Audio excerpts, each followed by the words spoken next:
నమస్తే. ఇన్నాళ్ళు నన్ను సపోర్ట్ చేస్తూ, ఎంకరేజ్ చేస్తూ మీ ప్రేమని నాకు అందిస్తున్న ప్రతి ఒక్కరికి కృతజ్ఞతలు. అలాగే ఈ వీడియో కూడా ఖచ్చితంగా మీకు ఉపయోగపడుతుంది. లైక్, షేర్ అండ్ సబ్స్క్రైబ్ చేసి మీ సపోర్ట్‌ని నాకు అందించండి. అలాగే ఈ వీడియో పట్ల మీకున్న అభిప్రాయాన్ని కామెంట్ సెక్షన్‌లో కామెంట్ చేసి తెలియజేయండి. ఇప్పుడు వీడియోని చూద్దాం. జ్యోతిష్య శాస్త్రం ఒక అద్భుతం. వేదాంగమైన జ్యోతిష్య శాస్త్రం అనేటువంటిది మానవ జీవన గమనానికి ఒక వరం. జ్యోతిష్య శాస్త్రం నీ జీవితంలో వెలుగునింపే ఒక భాష.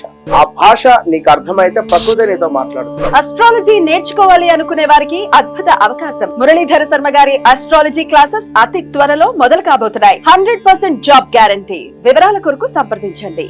నమస్తే, వెల్కమ్ టు అవర్ ఛానల్. నేను పద్మిని. ప్రస్తుతంతో పాటు ప్రముఖ ఆధ్యాత్మికవేత్త, ఆస్ట్రోన్యూమరాలజిస్ట్, వేదిక్ వాస్తు స్పెషలిస్ట్, శ్రీ విద్య మరియు హనుమత్ ఉపాసకులు బ్రహ్మశ్రీ డాక్టర్ సిస్లా జయశంకర్ గారు మనతో పాటు ఉన్నారు. మాట్లాడతారు. సార్ నమస్తే. సార్ సార్, శ్రావణ మాసం మొదలు కాబోతోంది. శ్రావణ మాసం అంటేనే చాలా పవిత్రమైనటువంటి మాసం.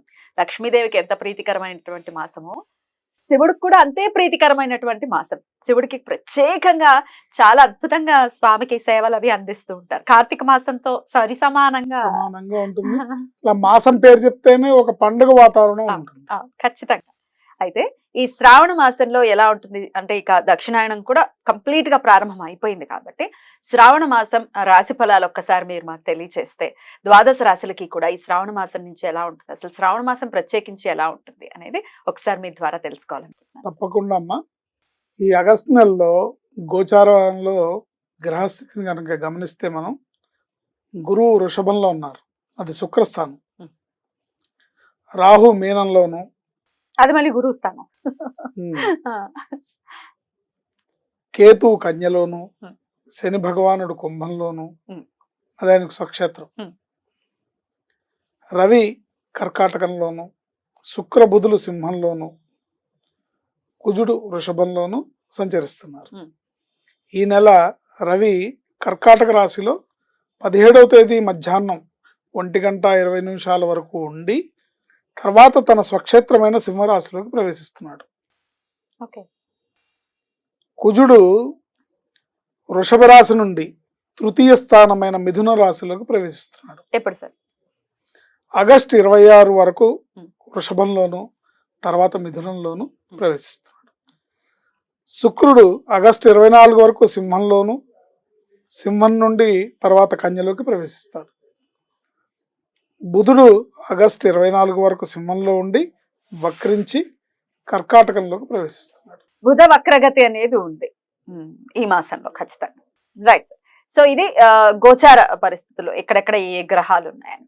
సో వీటి రీత్యా డెఫినెట్ గా ఎట్లాంటి ఫలితాలు ఉన్నాయనేది మనం ద్వాదశ రాశులకి ఎలాంటి ఫలితాలు ఉన్నాయని చెప్పుకుందాం. సార్, ఇక శ్రావణ మాసం కాబట్టి ప్రత్యేకంగా ఈ ప్రశ్న అడుగుతున్నాను. ఖర్చులు ఖచ్చితంగా పెరిగే పరిస్థితి ఉంటుంది. అంటే ఆడవాళ్ళకి చీరలని, నగలని, ఇంకా పూజాది కార్యక్రమాలు ఖచ్చితంగా చేసుకుంటారు కాబట్టి ఒకంత పెరుగుతుంది కదా. అవన్నీ సరదాలండి, ఖర్చు పెట్టకపోతే ఎట్లా? పెట్టాలని, పెట్టద్దని అన్నట్లా. ఈ రోజుల్లో ఏమవుతుందంటే ఇలా ఖర్చు పెట్టకపోతే హాస్పిటల్స్ ఖర్చు అవుతుంది. ఇది బెటర్, ఆనందం ఉంటుంది కదా. ఆడపిల్లలు కాళ్ళకి పసుపులు, పారాణులు రాసుకొని, కొత్త లంగా జాకెట్లు వేసుకొని, కొత్త బట్టలు కట్టుకొని, పట్టు బట్టలు కట్టుకొని, శ్రావణ మాసపు శోభే వేరు, చాలా అందంగా ఉంటుంది. అయితే ఏ స్త్రీకైనా శ్రావణ మాసంలో, ప్రత్యేకించి శ్రావణ మాసంలో అమ్మవారిని కొలుచుకోవాలి అని ఉంటుంది. ఒక్కొక్క ఇళ్లలో మనం చూస్తాం, భర్తలు అస్సలు సహకరించరు, బాధాకరం. ఏమండి మా భర్త చేయనివ్వరండి, మా భర్త కొనడండి, ఇట్లా రకరకాలు. కొంతమంది స్త్రీలేమో భర్తలను వేధించేస్తుంటారు, నాకు బంగారం కావాలి, వాళ్ళు నెక్లెస్లు కొనేసుకుంటారు, నాకు నెక్లెస్లు. ఇట్లా కాకుండా సమన్వయపరచుకోవాలి, సిచ్యువేషన్ బ్యాలెన్స్డ్ గా వెళ్ళటం అనేది మస్ట్. ఏదేమైనా శ్రావణ లక్ష్మి మీ ఇంట అడుగు పెట్టాలంటే ప్రధానంగా ఉండాల్సినది ఏంటంటే భార్యాభర్తల మధ్యలో సదవగాహన, ఒకళ్ళనొకళ్ళు అర్థం చేసుకోవాలి. ఆవిడ సరదాలు ఏంటి, ఆవిడ కావాల్సింది ఏంటో చూడాల్సిన బాధ్యత భర్త మీద ఉంటుంది. భర్త యొక్క ఆర్థిక స్థితిగతులు ఏంటో, ఆయన కెపాసిటీ ఏంటో, ఆయన ఎంతవరకు చేయగలుగుతాడో ఏమిటనేది ఈవిడ కూడా అర్థం చేసుకోవాలి. మీరిద్దరూ ఒకళ్ళనొకళ్ళు అర్థం చేసుకుంటే, మీ ఒక మాటలో చెప్పాలంటే మీరే ఒకళ్ళకి ఒకళ్ళు లక్ష్మి, ఆయనకి మీరు లక్ష్మి, మీకు ఆయన లక్ష్మి. కరెక్ట్. సో మీలో మీరు అండర్స్టాండింగ్ చేసుకున్న భార్యాభర్తల మధ్యలో ఉన్న సదవగానే లక్ష్మీదేవి రాకకు ప్రథమ సూచన అవుతుంది. ఎగ్జాక్ట్లీ సార్, నా పాయింట్ కూడా అదే. ఏదో రాశి ఫలాలు చెప్పేసాం, శ్రావణ మాసం సూపర్ గా ఉంటుంది అన్నారు. లేదు అంటే నీ నిత్య దైనందిన జీవితంలో నువ్వు చేసే తప్పుల వల్ల డెఫినెట్ గా లక్ష్మి అనుగ్రహించదు. అందువల్లనే దీని గురించి ప్రస్తావన చేయడం జరిగింది. అన్యదా భావించకండి. ఇక రాశి ఫలాల్లోకి వెళ్ళిపోదాం. చూద్దామా సార్? మరి ముందుగా మేషరాశి వారికి శ్రావణ మాసం ఎలా ఉందో ఇప్పుడు చూద్దాం. మరి మేషరాశి వారికి ఎలా ఉండబోతోందండి శ్రావణ మాసం? మేషరాశి వారికి, మేషరాశి అంటే మనకి అందరికి తెలిసిందే కదా, అయినా కూడా మళ్ళీ మనం ఒకసారి చెప్పుకుందాం. అశ్విని నక్షత్రం 1, 2, 3, 4 పాదాలు, భరణి 1, 2, 3, 4 పాదాలు, కృత్తిక 1వ పాదం వారిని మేషరాశి కింద వస్తారు. ఈ మేషరాశి వారికి ఈ నెలలో 4 గ్రహాలు యోగిస్తున్నాయి. గురువు, శని, రాహు, కేతువులు యోగిస్తున్నారు. ఈ నెల మేషరాశి వారికి ఆర్థిక పరంగా బాగుంటుంది. వ్యాపారస్తులకు అనుకూలంగా ఉంటుంది. ఎన్నాళ్ళ నుంచో కలిగిన ఇబ్బందులు ఈ నెలలో వీరికి ఉపశమనం లభిస్తుంది. బాగుంటుంది. ఎందుకంటే రాష్ట్రాధిపతి అయిన కుజుడు వృషభంలో ఉండటం వల్ల, అక్కడ గురువుతో కలవడం వల్ల ఆర్థిక పరంగా శుభ ఫలితాలు ఉంటాయి. అంతేకాకుండా ఎప్పటి నుండో కొనాలనుకున్న స్థలం కానీ, పొలం కానీ, ఇల్లు లేదా ఫ్లాట్ కానీ ఈ నెలలో సానుకూల పడే అవకాశం ఉంది. అంటే ఒక కొలిక్కి రావడం అంటే వీళ్ళు ఎప్పటి నుంచో చేస్తున్న ప్రయత్నాలు సఫలీకృతం అవడం. ఎందుకంటే అమ్మే వాళ్ళు కూడా ఇన్నాళ్ళు శూన్యమాసం అని అమ్మకపోవచ్చు. సో శ్రావణ మాసం కదా, వాళ్ళకి ఏదో అవసరం ఉండొచ్చు. వాళ్ళు అమ్మడానికి ఒక అడుగు ముందుకేయచ్చు, వీళ్ళు కొనడానికి సానుకూల పడే గ్రహస్థితి ఇక్కడ ఏర్పడింది. ఇల్లు కానీ, ఫ్లాట్ కానీ ఈ నెలలో సానుకూల పడే అవకాశం ఉంది. ఉద్యోగస్తులకి పెండింగ్ లో ఉన్న ప్రమోషన్స్ ఈ నెలలో సానుకూల పడతాయి. రాహు వ్యయస్థానంలో ఉండటం వలన వాయిదా పడుతూ వస్తున్న ప్రమోషన్స్ కానీ, ట్రాన్స్ఫర్స్ కానీ, విదేశీయాన యత్నాలు కానీ ఈ నెలలో ఈ రాశి వారికి అనుకూలంగా మారి విజయాన్ని ఇస్తాయి.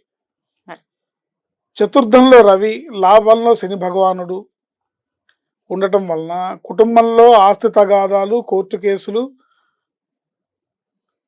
విజయవంతమవుతాయి.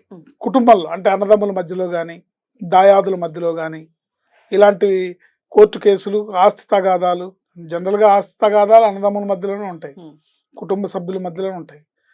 ఈ మధ్య విచిత్రంగా ఏంటంటే ఆడపిల్లలకి ఇవ్వాల్సిన వెనక ముందు అవుతున్నారు. ఆడపిల్లలకి ఇవ్వడానికి పెళ్ళి అయిపోయింది కదా, నీకు ఉంది కదా అనే మాటలు మాట్లాడుతున్నారు. సో ఇలాంటివి కూడా ఆస్తి తగాదాలు, కోర్టు కేసులు తీరే అవకాశం ఉంటుంది. విదేశాల్లో స్థిరపడాలి అనుకునే వాళ్ళకి, గ్రీన్ కార్డ్ రాకుండా ఎప్పటి నుంచో బాధపడే వాళ్ళకి ఈ నెలలో వచ్చే అవకాశం ఉంది. ఈ మేషరాశి వాళ్ళకి ఆరోగ్యపరమైన ఇబ్బందులు వచ్చే అవకాశం ఉంది. తగు జాగ్రత్త వహించాలి. సూర్య నమస్కారాలు, ఆదిత్య హృదయ పారాయణ లేదా ఓం సూర్యాయ నమః అనే మంత్రం వీళ్ళకి ఆరోగ్యపరంగా మేలు చేస్తుంది. ఆరోగ్యపరమైన చిక్కుల నుంచి రక్షిస్తుంది. ఆదివారం రోజున నానబెట్టిన గోధుమలు, బెల్లం కలిపి గోమాతకి దానాగా పెట్టడం ద్వారా కూడా వీళ్ళు మేలుని, ఆరోగ్యాన్ని పొందొచ్చు. ప్రతి ఆదివారం చక్కగా వెళ్ళి చేసుకోవచ్చు.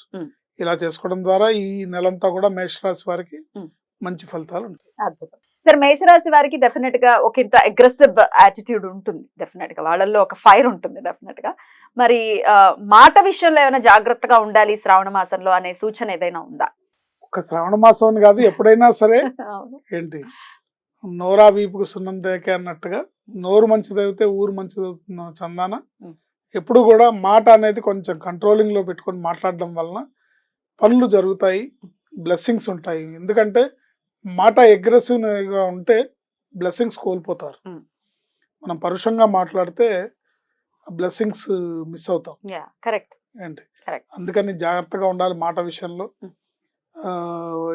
ఎవరో ఒక సామెత చెప్పినట్టుగా పెదవి దాటి వచ్చిన మాటకి బానిసవు నువ్వు, పెదవి దాటని మాటకు నువ్వు రాజు అని. సో నోరు జారకుండా కంట్రోల్లో పెట్టుకోవడం ద్వారా అందరితో రిలేషన్ బాగుంటుంది, సత్ఫలితాలు వస్తాయి. డెఫినెట్ గా ఇది అంటే మేము దానా ఇచ్చేసాం, గోవులకి ఇంత సేవ చేస్తాం కాదు, అసలు ప్రాక్టికల్ గా చేసుకునేటటువంటివి కూడా ఉంటాయి కదా, డెఫినెట్ గా ఒకంత కంట్రోల్ పెట్టుకోవడం అనేది మంచిది అని చెప్తున్నారు. రైట్ సార్, అద్భుతంగా వివరించారు. శ్రావణ మాసం మేషరాశి వారికి మంచి ఫలితాలను ఇవ్వాలని మనస్ఫూర్తిగా కోరుకుంటూ ఇక నెక్స్ట్ ఎపిసోడ్ లో వృషభ రాశి గురించి మాట్లాడుకుందాం. థ్యాంక్ యూ సార్, నమస్తే. ఐష్మతి భవ.